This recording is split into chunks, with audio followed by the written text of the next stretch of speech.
Good afternoon. Thank you, everyone, for coming to our press conference regarding the Kathleen Flynn investigation.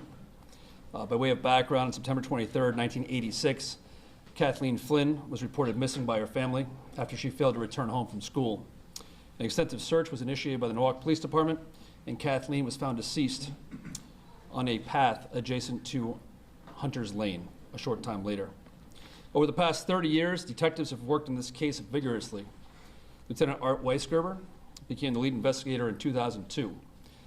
Since then, his work in this investigation has led to an arrest warrant being issued for Mark Caron.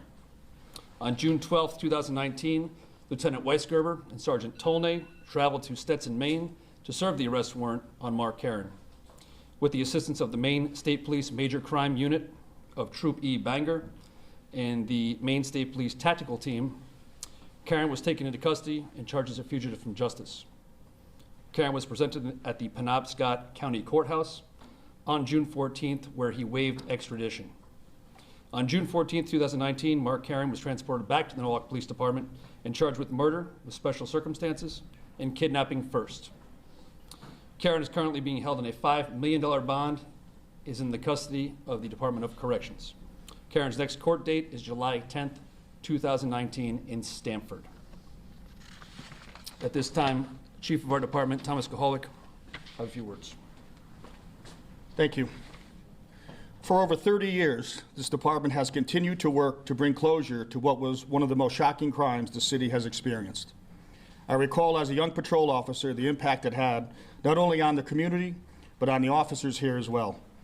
The goal has always been to not only identify the suspect, but gather sufficient evidence that would lead to a successful prosecution. I'm very proud to be standing here today as we have finally seen this investigation brought to fruition. I want to acknowledge everyone who has played a part in this case over the many years, but especially wish to acknowledge the efforts of Lieutenant Art Weisgerber.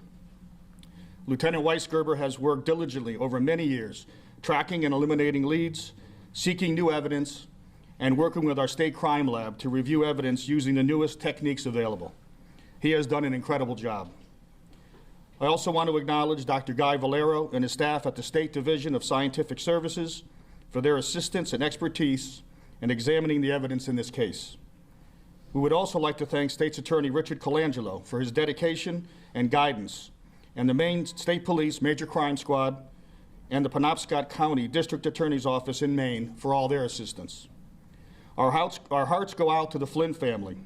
We can only imagine what they have had to and continue to endure over these many years. We are extremely happy we're able to bring some sense of closure for them. This is the fourth cold case homicide our investigators have closed with an arrest in the past 2 years. It shows that although cases may be cold, they are never closed. Our investigators will continue to work diligently to see that justice is served. And I'd like to now introduce our mayor, Harry Rilling. Thank you, Chief, and thank you, everybody, for being here. The first message that I have today is from the Flynn family.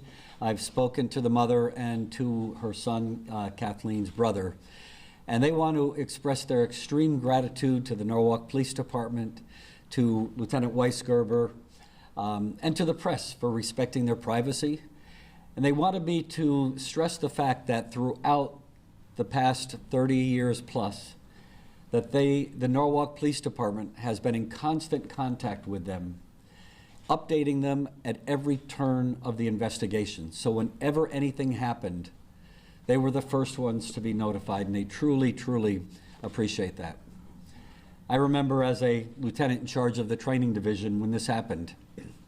And this crime, as the chief mentioned, shocked the core of this city, changed the way people lived. People no longer allowed their children to walk to school.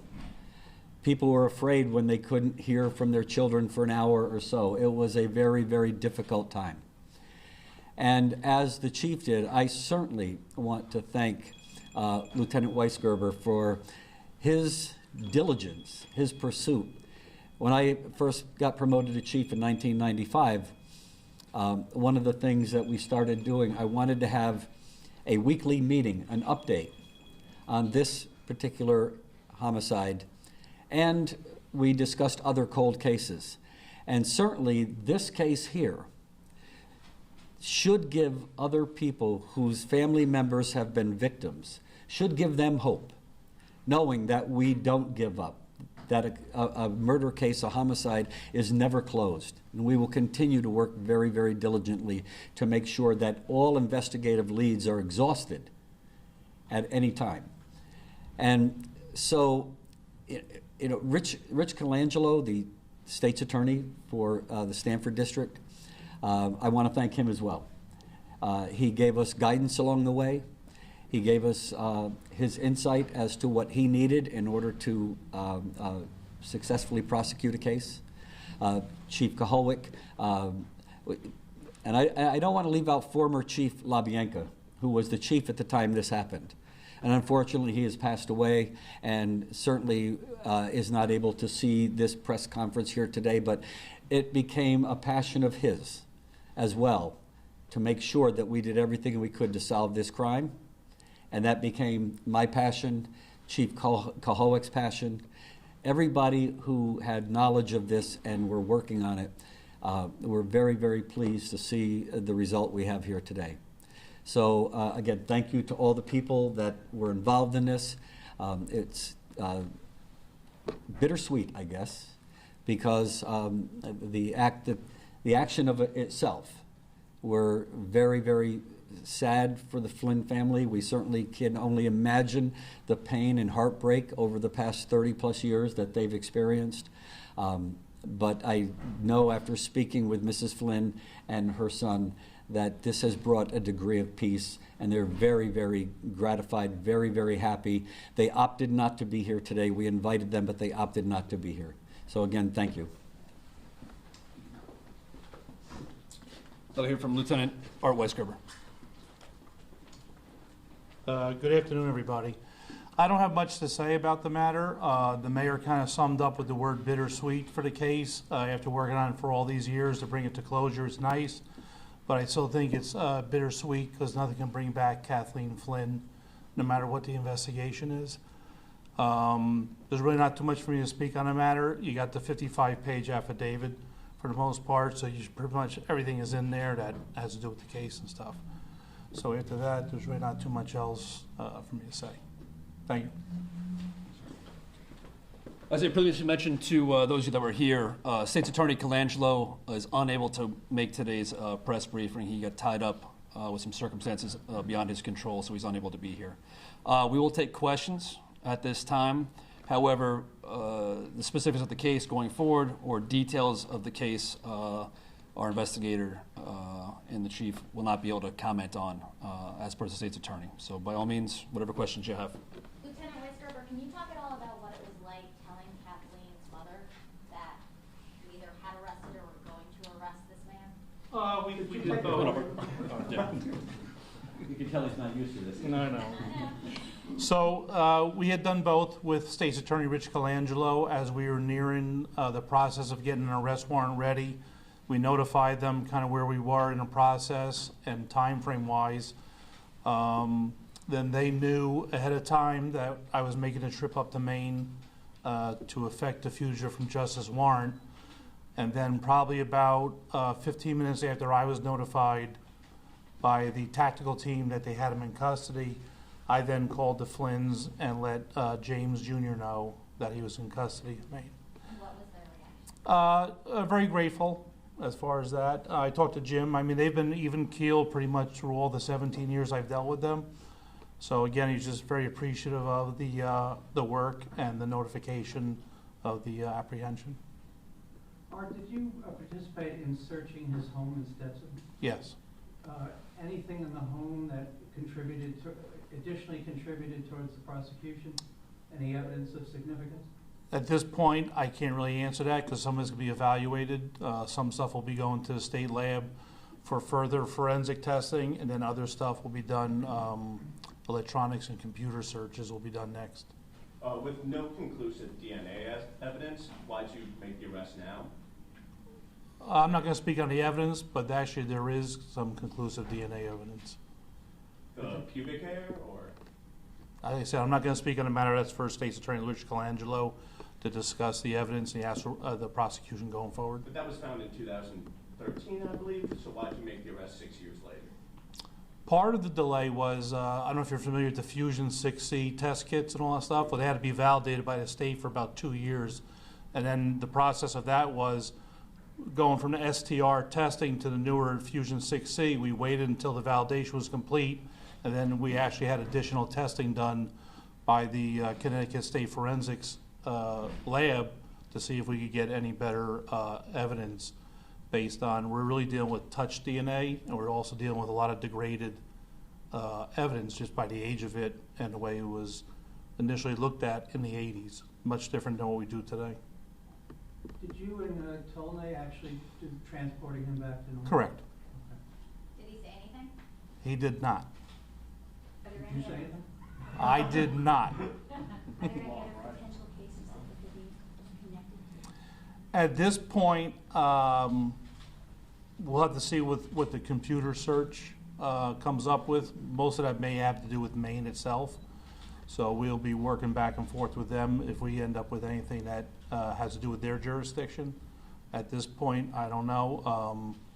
He is and has been in CODIS system for a number of years, along with in the VICAP system. So if any other departments are interested and may have something related to it, they have databases to kind of refer to and do a search. Lieutenant, 3 years ago when we looked at this case with you, Yes. you had also mentioned, and you just put it up on the PD's Facebook page, how much did social play into leading you in any direction? Not too much, to tell you the truth. I know initially a lot of people were talked to, and a lot of people remember it, remember the interviews or being talked to. Some of the kids were 11, 12 years old at the time, stuff like that. Now they're adults, and they kind of look back to that, but a lot of people didn't have newer information that would put us in a direction. Were you on the department at the time? What's that? Were you in the? No, I was not. I came on in '88. Or was the chief in the department at the time?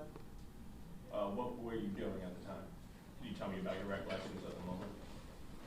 Yeah, I was a patrol officer. I was on about 3 years at the time, working patrol. I was not on duty at the time that it happened, so I wasn't involved in the initial search or any of that. I could just remember that it was a very shocking time for the department. The officers, the mood here was very low. This was a very different case than anything that the senior officers had experienced, and seeing how they reacted to it. The young officers, there was 10 of us that came on together. In fact, one of the officers that I came on the job with is the one that actually had found her body. So it hit all of us very hard. Can you talk maybe about the Norwalk Police Department's commitment to closing cold cases, like all cold cases all across the state? Norwalk is one of the leading departments in seeing closures on these cases, and it's a huge dedication of man hours and time. Obviously, anyone who looks at the 55-page affidavit knows that this has been a long time labor for Lieutenant Weisgerber over here. Well, it's a combination of a lot of things. The first thing is having people that are passionate about what they do, because they have to go above and beyond. It's not your normal day-to-day work. They have to really believe in it, be committed to it, because he was doing other work at the time as well. This wasn't something he was doing solely. This was in conjunction with other duties. Similarly, in our detective bureau, we have detectives that are assigned to cold cases. In that case, that is all they're doing right now. It's a small unit, but we have very few in the last 10 to 15 years that are not solved. So they're continuing to work on those. And what they've learned to do in working with the State's Attorney's Office cold case unit, which unfortunately does not exist any longer in the sense that it did before.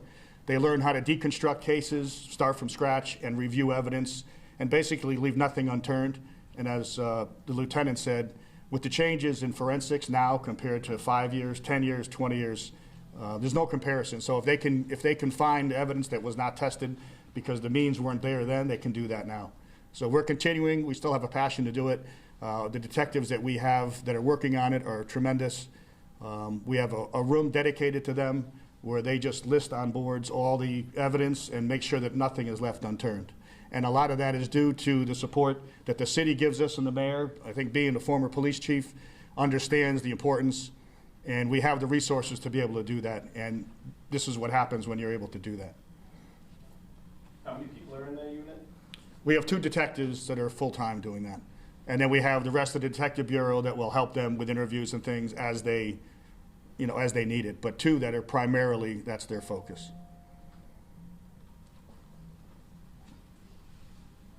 So, Art, just to confirm once again, so it's accurate to say that there is further evidentiary material that at this point is still being evaluated as part of this case? Correct. Okay, thank you.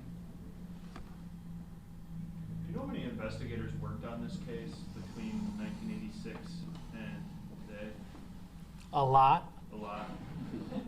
So, I mean, in all honesty, in the beginning, it was a full court press with pretty much everybody involved, right down to patrol. I know the days after it, so a lot of people worked on it. Probably nobody's read it more than me, because I probably read the entire. It's about an 8 or 9 3-ring binder case.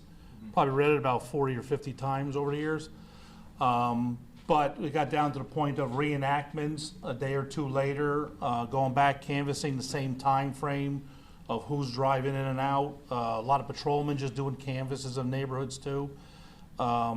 There's 2 binders alone that are about 3-inch binders apiece. One is just suspicious persons, one suspicious vehicle leads that were looked in. Multiple suspects over the years. Some of them been eliminated early on through mitochondrial DNA, then others later with nucleic, just stuff like that. So a lot of investigators. Well, also once you have a case like that with multiple suspects, you're going to go off in different avenues and run those leads until you exhaust them. So you kind of have some of that going on also. And then as the science came in and started to use some of the technology, you kind of started following up on that a little bit too. Lieutenant, can you talk a little bit about the DNA technology has been evolving over the last several Sure. years? What this means to future cases? Yeah. So you started with the DNA back in the 80s. We really weren't doing DNA, weren't collecting or preserving the evidence or looking at crime scenes for DNA. Then with the advent of it, probably late 80s, you started with some cases in England and running over in Florida and stuff like that. You were looking for silver dollar sizes of blood to be enough sampling to do the testing. Then you moved to a quarter, we're moving to a dime, now we're getting to the point, it's the top of a pinhead, because we went from DNA actual specimen to an actual touch DNA, where we're getting down to the oils of your fingerprints that contain skin tags that contain enough for a DNA profile. So it's working through that, and then it's also, you've changed over the years with packaging, of how you keep it, try to preserve it longer and not have it contaminated. So with some of these older cases, you may have picked the stuff up, collected it, and had it all these years, but never really started doing aggressive testing on it. So sending it back up, having it reevaluated of what's decent for testing, starting to retest the stuff, especially with the Fusion 6C kits can grab up to 4 profiles in a mixture now, and they can isolate them out. So they're able to start to discern a lot better between potential victim and suspects compared to just a mixture. So it's actually some advancement that helps to solve some of the older cases.